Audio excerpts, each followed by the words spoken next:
Good morning, everybody. You thought these were over, didn't you? You thought I was done? Please, I knew we had more. I knew we had data sheets after this, and they were going to be slowly releasing data sheets over the time. I scried into the future. I knew I was never going to leave you. Don't worry, we're all together now. Though once the previews are over after 10th, I probably will leave you, unfortunately, but because I'll be probably playing them instead. But you get the point. Anyway, I have a new camera lens on. It's like a super ultra wide angle fisheye looking thing. I don't know if this is better or not. I know you can see more and stuff, but it's, I don't know. I might swap it out in a moment. It's fine. It's whatever. It's just a thing to note. Anyway, they have released the data sheets from the Space Marine section and the NID section of the Leviathan box. And I thought we would go ahead and look at them. And this will be the easier of many videos because soon they will be releasing all the data sheets. And those are going to be like hour-long videos. So we'll see how those turn out. Anywho, let's go, as they say. All right, so down here, let's, I can actually probably expand this so that I'm just covering this side, and then we can hit it with that zoom. Yeah, that's perfect. So the Space Marine section of Leviathan goes down quite a bit, but it's actually going to be probably pretty easy to talk about. It's only about maybe 20 minutes, I'm assuming it'll probably take, maybe a little bit longer because I tend to ramble, but we'll have to see. Anywho, so I want to start off with all the characters. As you can see, it starts off with the actual data sheet and then the backwards war gear card. I actually think that we should start with the war gear card first. It's a little bit easier to determine what they're trying to go for. So the Captain and Terminator armor, brand new model, a very nice model too. Very old school Space Marine, tons of purity seals and all that kind of stuff. Really fun. So obviously it's infantry character, Imperium, Terminator, and Captain. They are naturally equipped with a Storm Bolter and Relic weapon, which, of course, we're not 100% sure on the war gear changes. Obviously, certain things will cost points, but what they cost, we're not sure yet because we don't have the points yet. We're going to get like all the data sheets and then points, which is a really rough way to do it because then we'd be like, ooh, this might be really good, depending on the points cost for like the entire game. So the Storm Bolter can be replaced with the following: Combi Weapon, Power Fist, Relic Shield, Relic Hammer, Relic Weapon, and Thunder Hammer, which is interesting because that means you can equip him with 2 Relic Weapons, which sounds kind of silly. And then it says the Relic Weapon can be replaced for Chain Fist, Power Fist, Shield, or Hammer. Also, if it is equipped with a Power Fist, it can be equipped with an Auxiliary Grenade Launcher, and it can replace both of its weapons with 2 Lightning Claws. And it can also be attached to the following units, being Terminators, Terminator Assault Squads, and also the Relic Terminator Squad 2. So I'm actually a little bit surprised to see Relic Terminator Squad. I wonder if they won't be allowed in competitive play and they'll only be a Legends thing, much like a lot of the Horus Heresy stuff has been happening, but we'll have to see. As for the actual model itself, it's 5 move, T5, 2 up saves, 4 up invul, 6 up, 6 wounds, 6 leadership, 1 OC, all the usual stuff. Deep strike, and it is a leader unit, of course. The 2 abilities they have are once per battle round. You can use 1 unit from your army with this ability can be targeted by a stratagem for 0 CP, even if another unit from your army has already been targeted by that stratagem. And then the Imperium Sword allows you to reroll charge rolls for the unit. So when you think about it only being Terminators, there's a couple stratagems that could be really good and highly powerful on them. Basically getting a free Armor of Contempt as a Terminator, especially if you can slap them with cover, is pretty disgusting, pretty nasty for what it is. Fight on Death, also very good, very useful.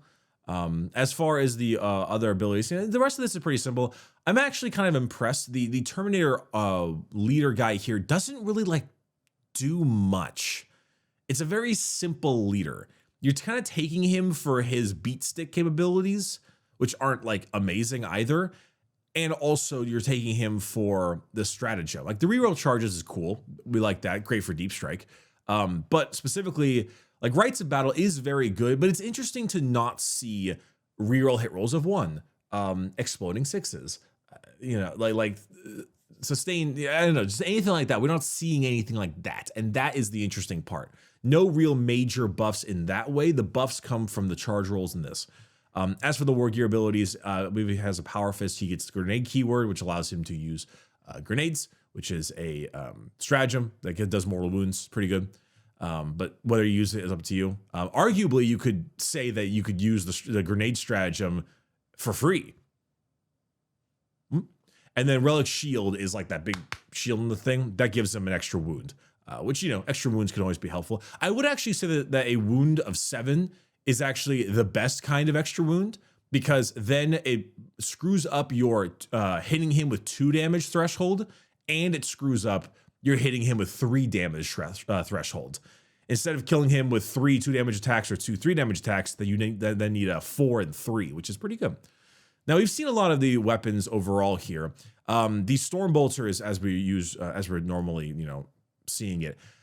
The combi weapon, it seems that they have folded every single combi weapon into one profile. So combi Plasma, Melta, Flamer, etc., etc., etc. It all is one profile, which is hitting on 3s, 401, rapid fire 1, anti-infantry, devastating wounds. It is basically a chip mortal wound against infantry is what it's turned into. Now, I'm in 2 minds about this. One, it's honestly depressing in terms of flavor. It's so unfortunate that's what it's turned into for the most part when it comes to combi weapons. Combi weapons are supposed to be the ability to tech into multiple options, anti-horde with flamers, anti-elite with plasma, anti-tank with melta, and so on. And just having that loss and making it only an anti-infantry weapon is really shitty.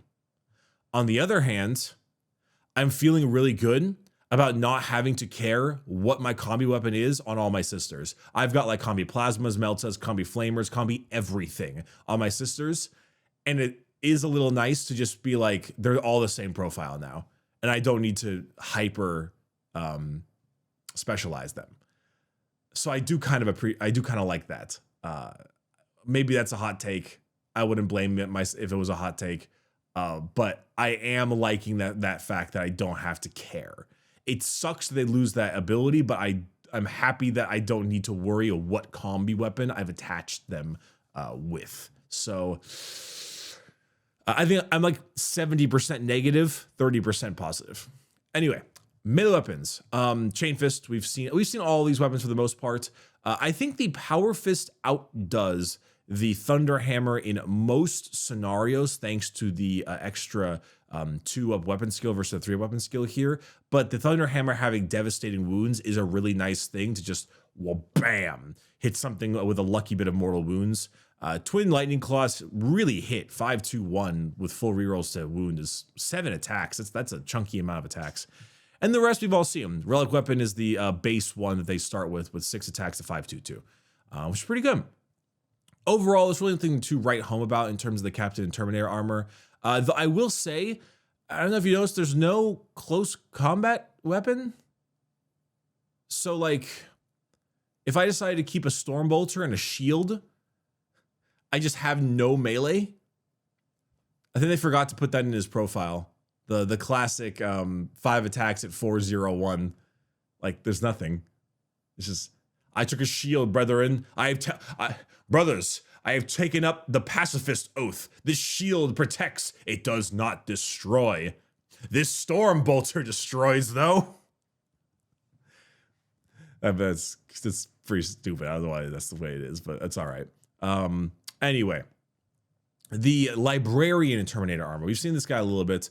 He has Smite and a Force weapon, and he can be equipped with one of the following: Combi Weapon and Stormbolter. Notice how it's on his wrist there. Also attaches to Terminator Squad. It's the same deal, same 3. We've seen this profile already. I talked about it in the Psyker ability. It's the Psyker one. Same Terminator stat line for the most part, 1 fewer wounds.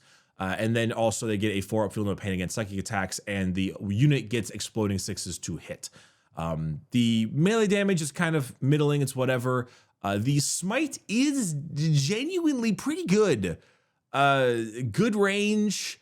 Good number of shots for the most part. Pretty good damage. Devastating wounds on D3 is pretty nasty. Like as far as psychic, I've noticed that psychic attacks for the most part have been a bit of like a contentious thing where so many people seem to have things that are anti-psyker, and that makes it really nasty to deal with. But this is a good smite. Like this will put down some hurt, you know? So especially because you're giving yourself sustained hits. So hey, you know, it's not bad. It also helps you against other psychers. All right. Next up, we have the Infernus Squad, the Primaris Flamer boys, basically. It goes from 5 to 10, which is pretty good. Every model is equipped with a bolt pistol, pyroblast, and close combat weapons. See, they remembered. And then the close combat weapon, of course, is 3 attacks at 401, pretty standard punching. There is a standard intercessor stat line, 2 wounds, 3 up save, the usual. And then for the ranged weapons, you'll see that it is the Pyroblaster, which is a slightly higher pip strength flamer. And then their ability is when you shoot an infantry unit with your flamer, they must take a battle shock test, which is pretty good. Allows you to force, you select 1 unit, that is. But it allows you to force battle shock on people, which is good. It's a great way as a manipulation tool. Very helpful to just cause problems, be annoying. I mean, it's great anti-horde, you know, it really is. It'll even put some hurt on some Space Marines because they can't get a better save than 3 up for a regular squad. You'll tear through things like Eldar and Eldar, Admech, and Guard. Any horde nids, you'll just tear through it, which is the whole point, you know, lots of shots. And so, I mean, yeah, it's good. It's pretty good. Overall, it's nothing to write home about, but it's neat enough. I like the tech into the battle shock. All right, Stern Guard. Let's talk about these boys. These boys are juiced to the gills. They're on that Imperium trend. So any number of models can each have their Stern Guard bolt rifle replaced with 1 combi weapon. And for every 5 models in the unit, the bolt rifle can be replaced with 1 Stern Guard heavy bolter. They all contain a bolt pistol, bolt rifle, and close combat weapon. Notice they're all Stern Guard. So Stern Guard are like a higher echelon of overall Marine. They're just a bit better overall in terms of how good they are. Like, you know, they're a veteran, right? They're a veteran. They have a standard Space Marine stat line as well. They have grenades and all that. But the thing to note here is that every single gun they have is just juiced so hard. So we already talked about the combi weapon. We know what that does. But every Stern Guard version weapon has devastating wounds in it. Every single gun they have has devastating wounds just in it. Their bolt pistol has devastating wounds. Their bolt rifle has 2 shots, rapid fire 1, assault, heavy, and devastating wounds. They do the entire kitchen sink at them. And then the heavy bolter has devastating wounds as well as heavy and sustained hits. And for this part, I guess this is the way they decide to make Stern Guard just very anti-everything. I guess not really tank or anything. You might get some mortals, but for the most part, just really strong, hyper elite Space Marines because they can do anything, right? Oh, my Stern Guard got to get somewhere quick. Advance them. It's fine. Their gun is assault. Oh, my Stern Guard are standing still, heavy, extra +1 to hit. You know, they're good at that too. 2 shots to begin with rapid fire 1, getting 3 shots within 12. Lots of blistering firepower, devastating wounds. Therefore, they do damage to almost anything on the board. Honestly, I would be shocked, genuinely shocked, if you ever took the combi weapon over the Stern Guard bolt rifle. I think it's just like it won't do as many mortals and stuff to regular infantry, but it'll put hurt on everything else, and it's way more flexible and has more shots. So and also the combi weapon's -1 to hit. So unless there is some like points difference, like a combi weapon, like the Stern Guard bolt rifle is 5 points per model and the combi weapon is like 0, then there's that. But then combine that with their ability, bolter drill, only once per battle, so it's only a little bit. In the shooting phase, after it has shot and has destroyed an enemy unit, it can shoot again, which is really good. Really good. Even though it's only once per battle, just having that there is giant. The Stern Guard veterans are looking very tasty. They're looking nasty overall. Like just, that is a good bit of damage. It's anti-everything. It's really flexible. They even have 4 attacks in melee. And they get an extra double shoot, which is solid. Moving on, we have the Ballistic Dreadnought. Has no war gear option, so I might just move through that. T10, 2-up armor, which is pretty interesting. 12 wounds as well, which is also fascinating. And then a Deadly Demise D3. And it says each time this model makes a ranged attack that targets a unit that is not below half strength, you can re-roll the hit roll, which I'm assuming is meant to be the idea is that this Dreadnought is used to chip down larger enemies like knights or healthy vehicles, I believe is the whole point. Ironically, though, this, oh wait, I should probably read what it has. Missile launcher, cannon, twin stormbolter, armored feet. Gotcha. Obviously, armored feet doesn't do a whole lot. Twin stormbolter we've seen already. I won't lie, the Ballistic Dreadnought doesn't put out like a ton of damage. It's very light. You know, it put out some good anti-horde if you fire the crack or the frag missile, but two shots, even if you're re-rolling the hit roll, which I'm assuming is the whole point, is to allow it to be a bit more satisfying, doesn't put out a ton. It's okay. You know, it doesn't really shoot that hard overall. You might put a couple wounds on something. I mean, you'll probably hurt something like a 3-up save Rhino. You know, probably you might kill that, but there's not much there. It's pretty standard. I don't know. Nothing too scary. All right. Terminator Squad. Regular new Terminators. Look great new models. 1 to 10, of course. Everything has a Stormbolter and Power Fist, except for the Sergeant that has a Stormbolter and a Power Weapon. For every 5 models in the unit, they can replace their Stormbolter with an Assault Cannon, Heavy Flamer, or Cyclone Missile Launcher and Stormbolter because they put it on their back. And then you can have them all replace their Power Fist with a Chain Fist.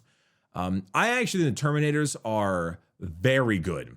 I think these guys are super good. So they have a classic new Terminator stat line, which is, I'm too juiced on the Stern Guard, which is T5, 2-up, 3 wounds, and a 4-up invul. And they also, one thing to know, they don't have the grenade keyword. So if you do stick that Terminator Captain in here, that would give them the grenade keyword, which is important to note. Their overall weapons, though, like the Cyclone Missile Launcher is a classic missile launcher that's 2 shots. We know what the Heavy Flamer and the Assault Cannon do. They're all pretty good. The Power Weapon is fine, but the Power Fist is pretty solid. The Chain Fist is also good, but it's mainly anti-vehicle, which is its whole point. The Chain Fist is just a Power Fist, except with a worse weapon skill, but anti-vehicle, so it depends on what you're really teching into. As for the abilities, though, this is where I think they go really good. I want to start with the bottom one first. Fury of the First. This is an interesting one because for the most part, 10th edition, and I do have to give Games Workshop credit on this, they have been removing the absolutes, right? I've mentioned this a few times. They've been removing absolutes, which is the idea that you ignore something. You ignore this. You don't have this. You don't deal with this. We had a lot of that issue in 9th. Ignore morale, ignore hit rolls, ignore whatever. This is the first time I've seen ignore something, I think, in the entire data sheets, like ever. Even NIDs don't ignore Battle Shock. They just get a better synapse, 3d6. So this is, each time a model makes an attack, you can ignore any or all modifiers that attacks ballistic skill or weapon skill and or the hit roll. In addition, when you make an attack against the Oaths of Moment target, add 1 to the hit roll. So it's actually pretty good. Oaths of Moment hit roll, add 1 is pretty solid. That's a very good way to add that. But ignoring all hit roll modifiers is just quite solid. It's quite solid. It's overall just a very potent ability. And the first time I think I've seen it in ignore something rule in 10th, besides maybe like an outlier, which is a rarity. And it's something that I'm actually rather impressed to see. I'm glad it's not everywhere. I'm glad it's rare, but it was just rather interesting to like, oh, there it is. Damn, you know? As for the teleport homer, it says at the start of the battle, you can set up a teleport homer token anywhere on the battlefield, not in your opponent's deployment zone. If you do once per battle, you can use the rapid ingress stratagem for 0 CP, but they must be set up within 3 inches horizontally of that token and not within 9 of enemy models. So rapid ingress is the deep strike at the end of your opponent's movement phase, like the Gene Stealer cult ambush. This allows you to do it for free, but it has to be next to your token, basically. Yeah, I gotta say, the Terminator's looking very good. Good weapons, good good damage, good melee, tanky. Like, honestly, they genuinely look really good. So I have to say, I think they look probably one of the best. Okay, the new Antitiered Lieutenant. They are equipped with a combi weapon and a pair of combat blades and cannot be selected as your warlord. Interesting that it doesn't show what they can be attached to, which is a little weird. Unless it says that here or something. Oh no, it's a lone operative. Oh yeah, you're right. It is. It's a lone operative. He's not a leader. I didn't realize that. Lieutenant with combi weapon, 4 wounds, T4, whole thing there. He has a 5-up feeling of pain, which is pretty crazy. It's an infiltrator, so you can put him out there. Lone operative, which is a 12-inch bubble of you cannot shoot me, and stealth, which is -1 a hit from ranged. Then they also have paired combat blades, which is anti-Tyranids, which is kind of interesting. 4-up, sustain hits, 5 attacks with just hitting on 2, so just you're basically punching, but you're just good against nids. Honestly, this guy kind of sucks in terms of damage output against everything else, pretty much. But he has some fun rules. Priority objective identified. At the start of the first battle round, if your army contains 1 or more models with this ability, you can select 1 objective marker on the battlefield to be priority objective. Till the end of the battle, while a unit is within 6 inches of this model, each time they make an attack that targets an enemy unit that is within range of it, reroll one roll of 1. So basically, we've been seeing this a lot of like, if an enemy is on an objective, you get rerolls against them or something like that. This is just basically an aura of pick an objective, reroll 1s to wound against them on that objective, which, considering that it is a full-on aura, which is really rare now. Auras of rerolls is really rare. This is why I always scream and harp on the whole rerolls have been reduced thing, because even if a company commander in guard gets put into a guardsman squad and gives that squad rerolls, the most that company commander can give is 1 unit rerolls. Right now in 9th, my company commander can give 6 units rerolls because it's an aura and I can just string around him. This is a reroll wound of 1 aura against specifically 1 objective that the enemy is on, which is kind of crazy because it's Adeptus Astartes, so it can be anything in the army, any unit, tanks, whatever, but it is a specific thing and a rarity to see. So it's kind of impressive to see. Also, evade and survive is once per turn when an enemy unit ends a normal advance or fallback move within 9 of this unit. It can make a normal move. So if you get too close, it can run away. It's only 9 though, so it might be smart to get like outside of 10 and then shoot him because lone operative, you know. But overall, he seems kind of mid. I don't know if I would take him unless he's like 50 points. Last but not least, we have the Apothecary Biologist. I really like this model. So I like Gravis armor. I know some people think Gravis armor is stupid, but I really like it. I think it's just like this nice, like big, chunky, I don't know. I really enjoy Gravis armor. It's one of my favorite Space Marine armors. Anyway, they have the Absolver bolt pistol close combat weapon, and it can be attached to the following units: Aggressor, Eradicator, and Heavy Intercessor. So anything Gravis related, minus Inceptors. You can attach this model to the above units even if a captain or chapter master has already been attached to it. I will say this is a really interesting profile. So Gravis is now T6, it would appear, which makes sense. They got a pip of toughness along with Terminators. 5 wounds, 3-up armor, the whole huge. Absolver bolt pistol is just a pretty nice bolt pistol. Just hits a little bit hard. It's a heavy bolter shot bolt pistol.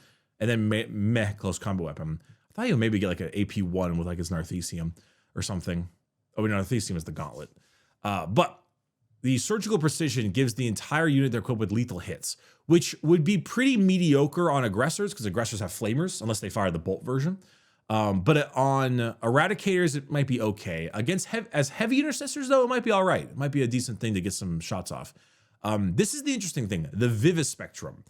If this model's unit destroys an enemy unit as the result of a melee attack until the end of the battle, this model has a vector control characteristic of 9. So it's a different role than I expected. I suppose the healing guy is going to stay with the Apothecary and the Primaris Apothecary. The Biologist seems to be more of a study the enemy to beat them better. Kill the enemy in melee, take some of their matter, hell, eat them for as far as I'm concerned, because Space Marines can do that, and then learn from them.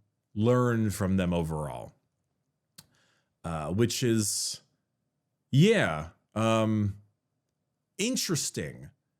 So it's a niche that I haven't seen or expected, and that's what I like about it. It's different. It's very different. Is it good? Yeah, I don't know.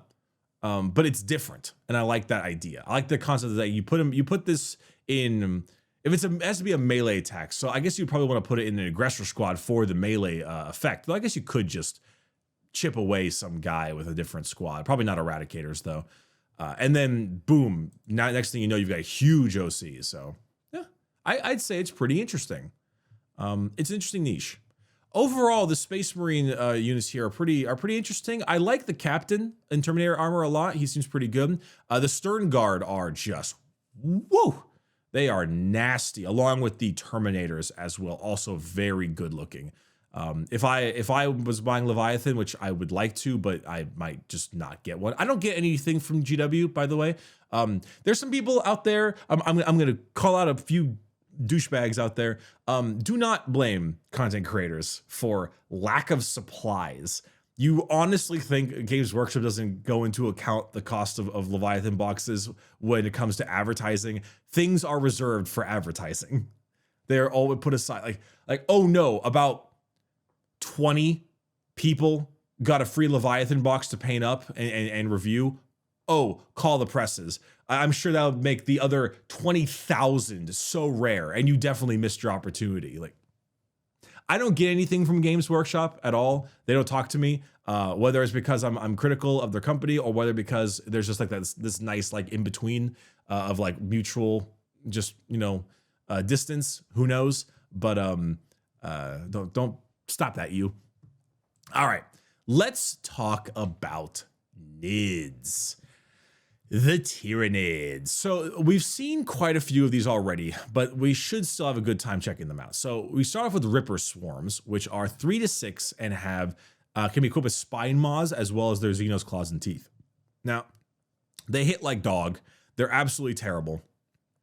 They have a lot of wounds, but they have terrible toughness at 2, basically no save, and they literally have 0 OC. They have 0. But the whole point of the Ripper Swarm is the fact that when they are within engagement range of an enemy unit that is on an objective, it's just half the OC of the unit, which is very good.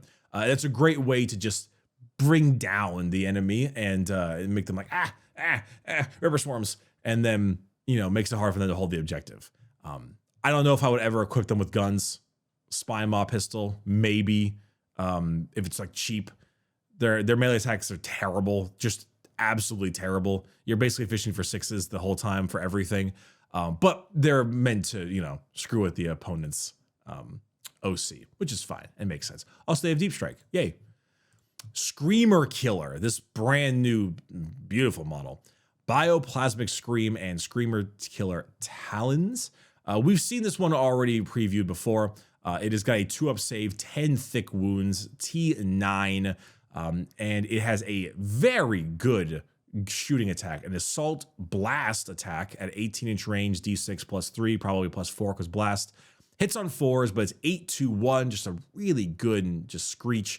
And then in the shooting phase, if they are hit by the attack, they must take a battle shock test, -1 to the test, much like the Inferno Squad, but against anything, not just infantry, and at -1 because it's a big attack. And then the melee weapon, of course, is 10 attacks, 10. At 10 to flat 3 damage. This thing is going to tear apart everything. That Terminator Squad you love so much, this might like just flat out kill the whole thing. Ridiculously powerful. I like this unit a lot for its just like base raw strength. This is a stat block. It's going to run at you and it's going to murder you. Kill it first before it murders you, and then you're done. I like it. It's a fun unit.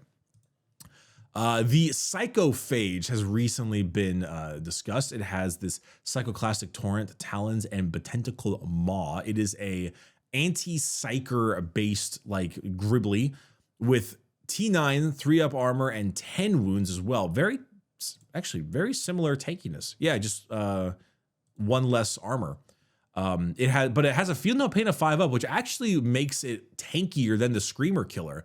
The Screamer Killer has a better save, but it doesn't have a Feel No Pain. This one does, which would make it tankier.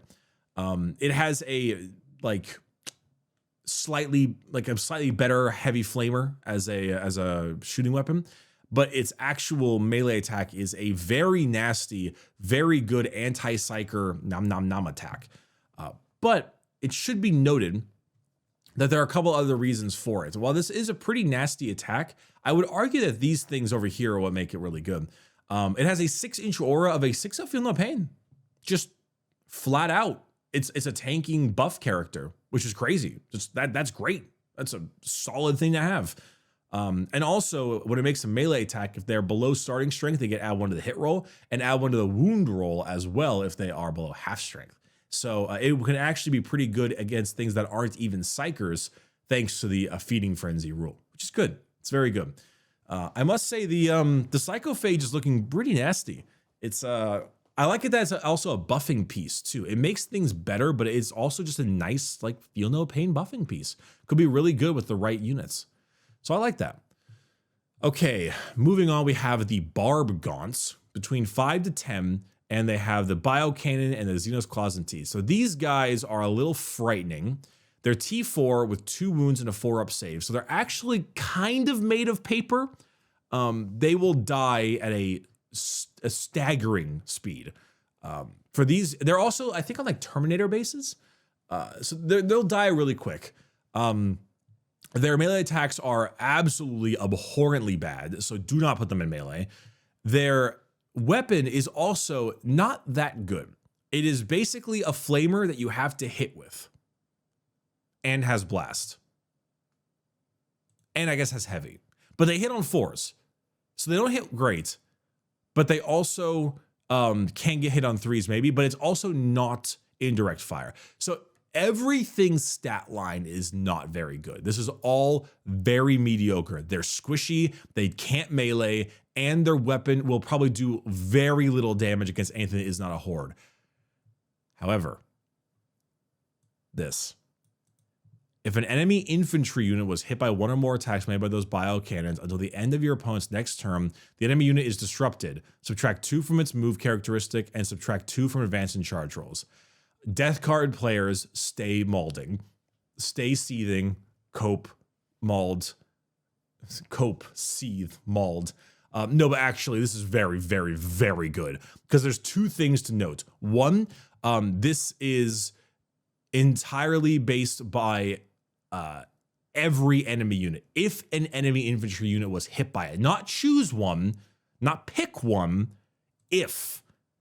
So you can, which means 2, you can split fire. 5 Barb Gaunts, fire at 5 infantry units. The entire thing is -2 characteristic, -2 advance and charge. Now, this is one of those situations where the thought process, what it can do is actually scarier than what it probably will do. In game, this probably won't be as frightening as you think it is for a couple of reasons. One, it's only 24-inch range and it's not indirect fire. If it was indirect fire, we'd be having a real problem. But it's not indirect fire. It's only 24-inch range, which means that they need to get within 24-inch range of you to shoot you with it. And let me be perfectly honest, with this stat line, the Storm Bolters on the Terminators is enough to kill the squad. Maybe not actually, but damn close. You can, once they have to show themselves to shoot you. And the moment they show themselves, they're going to die. They're very squishy. Also, they hit poorly. There is a good chance that if you try to be cheeky and split your shots too much, you roll a 1 for shots, and it's a 4 ballistic skill. You might just miss. You have a 50% chance of even hitting them. I mean, if you're heavy, sure, but what? You're not going to use heavy. Why? Because that means you had to have been seen the last turn to fire with heavy, and the opponent is going to shoot you. unless you're like an all melee army, for example. This is a very powerful, nasty rule, but I'm assuming that each Barb Gaunt squad will be able to use it basically once. And that's about it before they just die. So it is pretty scary. It is pretty frightening. On paper, it's terrifying. But I'm not sure if it will end up being anything too scary at the end of the day. We'll see. Moving on. Termagants. There's a weird thing here with Termagants. They don't have battle line. That might be a typo. GW is not known for their proof checking, their proofreading. They're pretty bad at it, actually. They do this all the time. So that might be a typo. Or it might just be because there's like, you can play the game with just the Leviathan box. There might be that kind of reason. They are equipped with Flesh Borers, and they also can have it replaced with Termagant Devourer or Spine Fist. And it's only 10 to 20. There's no 30-man squads anymore. Little unfortunate. Kind of like my 30-mans, but that's not the biggest deal in the world. It's all right. You know, if it's battle line, if it's not battle line, that's a big deal. If it is battle line, then whatever. Just a few more 20-man squads. Anyway. Pretty classic stat line, T3, 5 up, 1 wound. Guardsman stat line, if we're being totally honest, actually. Actually, it's like nearly identical. The Flesh Borers, of course, are the Assault 1-shot at 501. Spine Fists are the Twin Linked now, which is quite interesting. Pistol Assault versions that are kind of weak, but, you know, Twin Linked. And then the Devourer is the 2-shot, like, Bolter equivalent. And then you can do a little bit of punching, but not very well. And Skulking Horrors is pretty fun. If someone arrives within 9 inches, they can make a normal move up to D6. They can be like, you know, it's Termagants, just chip damage swarms. It's what Termagants do. It's what they've always done. Pretty classic. Nice little moving thing. Nothing too crazy. I will say Spine Fists are looking actually pretty good, though. I might actually consider Spine Fists because I can just assault them or advance them. And the Twin Linked might make up for the lack of strength. Maybe. Okay. The Nero Tyrant, one of my new favorite looking NID models. I think the model just looks so cool. It can be attached to the following units: Neuroguns and Tyrant Guard. There's just something to note because the other units that we're seeing, we'll see. The model equipped with Psychic Scream and Nero Tyrant Claws and Lashes. I'm actually going to talk real quick about the Neuroguns first before we talk about them. Because it's a little bit confusing. So the Neuroguns are supposed to be like, they got this little parasite on their head that allows them to transmit synapse. It's 10 to 20 Neuroguns and up to 2 Neurogaunt node beasts. 1 if it's 10, 2 if it's 20. The thing is that we don't have the stat line for the node beasts, I think because they're not in the Leviathan box, which doesn't make any sense at all. Very confusing what that means. So like, I don't, the profile's not here and I don't know what they look like. Is that just the name for the sergeant? What is that? But the Termagants don't have a sergeant. So I don't know what this is, but the Neurogons right here look terrible. They look horrendous. Neurogons are 6-inch move T3, a worse save than the Termagants, and 1 wound. They have a terrible, terrible melee profile, and all they do is expand synapse, which is not great. It's not great. And there is no reason to take these things. They look just genuinely awful, genuinely terrible, but I don't know if maybe the node beasts have something else. I don't know if they have a better rule or better damage or guns or better melee or anything. I don't know. And it's driving me crazy because if we go back to the Nero Tyrant, one of their abilities here is while this model is leading a unit, each time it makes an attack, add 1 to the hit roll. And if the enemy target is battle shocked, add 1 to the wound roll. Damn, that's a really good ability. That hits. That's pretty solid. But you know what that ability is terrible on? Add 1 to the hit, maybe the wound roll. You know what that sucks on? It sucks on goddamn Neurogons because their profile is ass. So I mean, you can put them in Tyrant Guard, but there's got to be a reason you can put them with Neurogons. There's got to be a reason. There's got to be a goddamn reason. There's got to be a goddamn reason. Okay? Because I would put them in Tyrant Guard in every other situation in my entire life. But maybe the Neuroguns, Barb Gaunt things, no beast, maybe that helps. I don't know. It's not there. I don't know. There's no beast. I don't know. I have no idea. That being said, I will say that this does, of course, affect themselves. This adds to the hit roll and to the wound roll, which is good, which just does help a little bit. Problem is, the Nero Tyrant, guess what? Doesn't hit. Their ranged weapon is a Psychic Scream, which is a Psychic 2d6 Flamer, heavy Flamer with 2 damage and better range.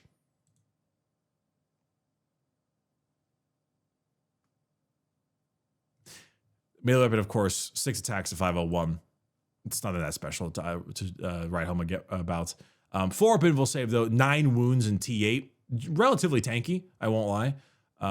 Relatively tanky, not bad at all. And it also buffs up the rest of your stuff, like -1 from battle shock when you do the Shadow and the Warp, and also the Synaptic Relay to send out synapse to other units, which is great, which is like, well, you can send out synapse to other units, right? That's really good. That's really, really good. Why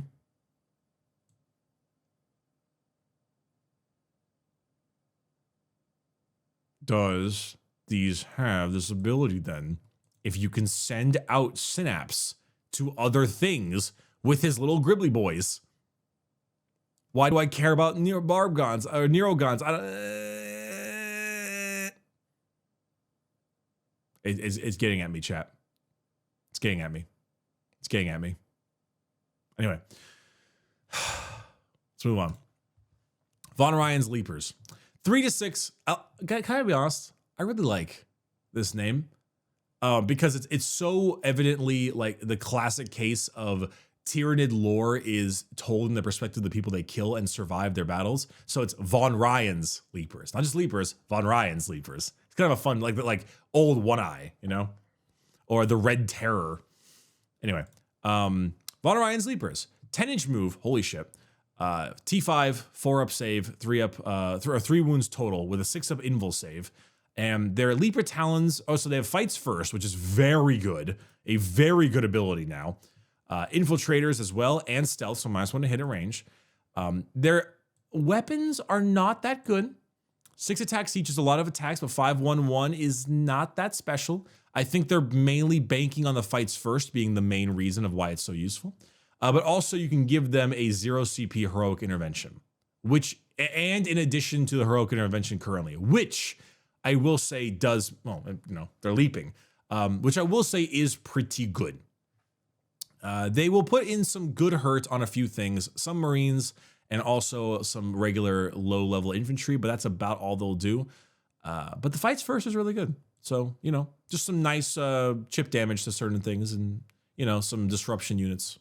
Also, the combination of pouncing, leap, and fights first is actually really good because a free heroic intervention and then being able to fight with them first is actually very terrifying and really, really good. The question is, are you going to bounce off whatever you attack with this profile? I don't know. Last but not least, we have the Winged Tyranid Prime, which can be attached to a couple things. Warriors with melee bioweapons and ranged bioweapons, which is very bizarre that warriors are now being split into a melee or ranged group, which is really weird. And I hope that doesn't change the modeling thing because most people's warriors have a gun and a sword or something. And if you can't take both at once, people are going to lose their shit. I would lose their shit. That is ridiculous and incredibly stupid. So I very much hope that I hope, because most people's warriors have a gun and a sword because you like to build them for both. Remember when I said this video was gonna be like only 20 minutes long? I kind of thought only Space Marines. I forgot that I was doing both. Whoops. Anyway, Winged Tyranid Prime, 12-inch move, T5, 6 wounds, 4-up save. It is a leader, of course. Gargoyles and all the rest. And it has Prime Talons, which is 6-1-2, 6 attacks. It's fine. It's really nothing that special, I'm being honest. It's really nothing that special. It's okay. But it has the Alpha Warrior. I'm an Alpha Warrior, you know. I'm a Sigma Warrior, which gives all of the weapons the unit it's leading sustain hits 1. So exploding 6s for the unit, which is good. Better on Warriors than it is on Gargoyles. And then Death Blow. On a 4-up, it fights on death, which is, you know, fine. It's nothing too special. I will say the NIDS group actually has less to write home about than it does than the Space Marine group. Not that they're worse, but they're just like there's less going on, you know? The Winged Tyranid Prime is just kind of meh. Giving everything a sustained hits 1 is a nice buff and probably pretty good against like a big squad of warrior or with a big squad of warriors. But besides that, it's just kind of a classic, simple group of Tyranids here. Neuroguns look terrible. Von Ryan's Leapers they could be really good, depends on what they're attacking. Then the Neuro Tyrants, it looks like it could be very good as well. Maybe, I don't know. And then the Termagants look fine. And honestly, the best thing in here is probably the Barb Gaunts, but there still is a question mark on the Barb Gaunts. I say the Psychophage probably the best thing here. It doesn't hit incredibly hard, but I love its aura. I love its Feel No Pain aura. It's got good attacks. It's quite tanky, you know? I like it. I like almost anything that gives me a Feel No Pain because it lets me roll more dice, and I like that, you know? The fact that Travis saying Catherine has an aura of Feel No Pain is lovely to me. And yeah, you know, that's about it. Overall, you know, Leviathan box is fine. You know, it's nothing to really write home about. It's okay. I'm very curious about everything else, honestly.